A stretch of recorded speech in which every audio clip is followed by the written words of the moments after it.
मांधाता क्षेत्र में जहां रात के 1 बजे के बीच बड़ी ही खतरनाक तरीके से बारिश का मंजर देखने को मिला, जहां अत्यधिक वर्षा होने के कारण कई मकानों को नुकसान हुआ है, कई मवेशियां मर गई हैं, बिजली के खंभे सड़कों पर गिरे पड़े हैं, पुलिया टूट जाने से खंडवा कसरावद मार्ग का संपर्क टूट गया है, कई लोग बेघर हो चुके हैं।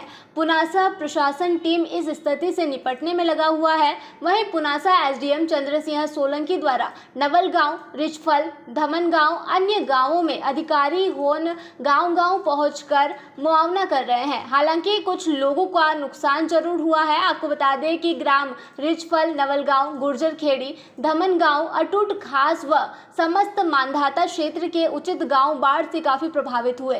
कई लोगों का बहुत ज्यादा नुकसान हुआ है, कई मवेशी मर गए हैं, खेतों की फसलें खराब हो चुकी है। अब देखना यह होगा कि प्रशासन द्वारा गरीबों को क्या सहायता मुहैया होगी। रात को 12 बजे के बाद इस क्षेत्र में अचानक से बहुत तेज़ बारिश शुरू हुई और वो बारिश करीबन 3 बजे तक लगातार मूसलाधार बारिश हुई, जिसके कारण हमारे मांधाता विधानसभा के क्षेत्र जिसमें रिचपल ग्राम, अटूट ग्राम, मोहना, दयानतपुरा और गुजरखेड़ी, नवलगांव, आंवलिया, इन सभी ग्रामों में जामकोटा हुआ।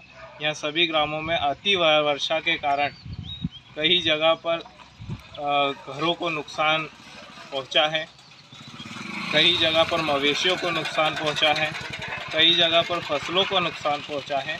इस अति वर्षा होने के कारण रात की 3 बजे से ही हमने इस स्थिति को देखा और लगातार प्रशासन से संपर्क बनाते हुए हमारे कलेक्टर साहब से सुबह 4 बजे से संपर्क बना करके इस बाढ़ जैसी स्थिति को कैसे नियंत्रण में लाया जाए, इस पर काम किया।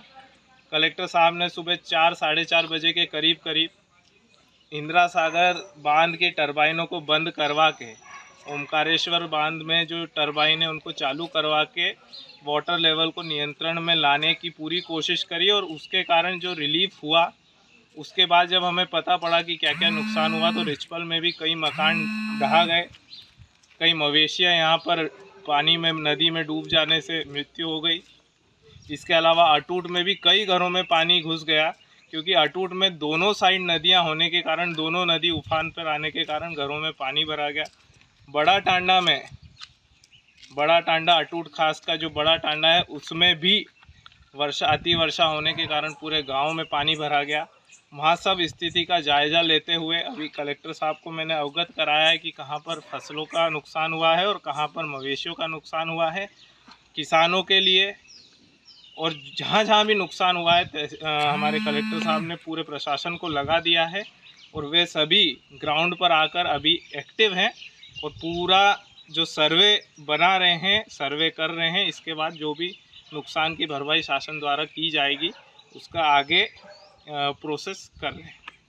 नदी इतने रौद्र रूप में थी कि देखते देखते हमारे सामने 4-5 मकान बह गए और 10 मकान डूब गए पूरी तरह, जबकि जो बचे हुए मकान जिनमें पानी घुस रहा था उसका सामान यहाँ के ग्रामीणों ने बड़ा साहस का परिचय देते हुए उनका जो दैनिक सामान था उसको बाहर करने की कोशिश करी और आज जिन मकानों से हमने सामान बाहर कर रहे हैं वो अभी सवेरे सवेरे गिर गए। फसलों का भारी नुकसान हुआ, इतनी तबाही हमने अपने जीवन में नदी से कभी नहीं देखी।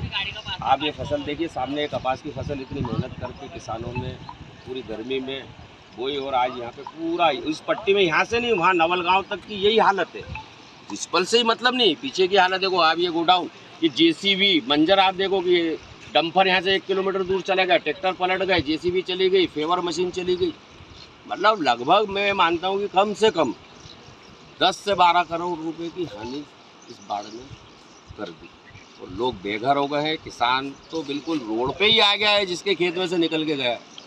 आज कम से कम शासन समय रहते किसानों को मलहम लगाए और जिन हितग्राही जो बेचारे श्रमिक है उनके आवास ख़त्म हो गए हैं तो कम से कम उनको रहने की और राहत राशि तुरंत दी जाए और इस लेवल को कम से कम ओंकारेश्वर डैम का गेट खोले जाए ताकि यहाँ पे लेवल नहीं बढ़े। भाई पानी की रिलीज जब तक नहीं होगा जब तक क्या होगा। ये शायद हमने रात में जब प्रशासन पर फ़ोन लगाया और फ़ोन लगाने के बाद में डैम का पानी शायद गेट खोले, उसके बाद में एकदम से इसका लेवल कम हुआ। प्रशासन कम से कम इस दुख की घड़ी में अभी तक तो मुझे नहीं लगा कि एसडीएम साहब ये इतने घंटे हो गए कोई यहाँ पे आया।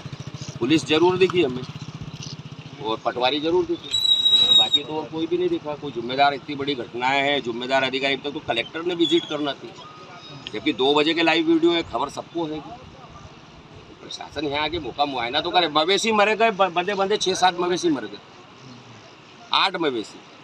बहुत ऐसा मंजर था कि भयावह था, बिल्कुल जैसे प्रलय कैसे आता है उस प्रकार का प्रलय था। इसलिए शासन से निवेदन है, ये पहुँच मारिए। ये ब्रिज की हालत देखिए, ये कल से यहाँ पे 200-200 टन 300-300 टन के वाहन जाएंगे। यही पावर प्लांट फ्लोटिंग वाला है। ये पुल की हालत ही जर्जर करके चला है। हालातों में शासन कम से कम पुनासा से राम पवार नायक की ये रिपोर्ट।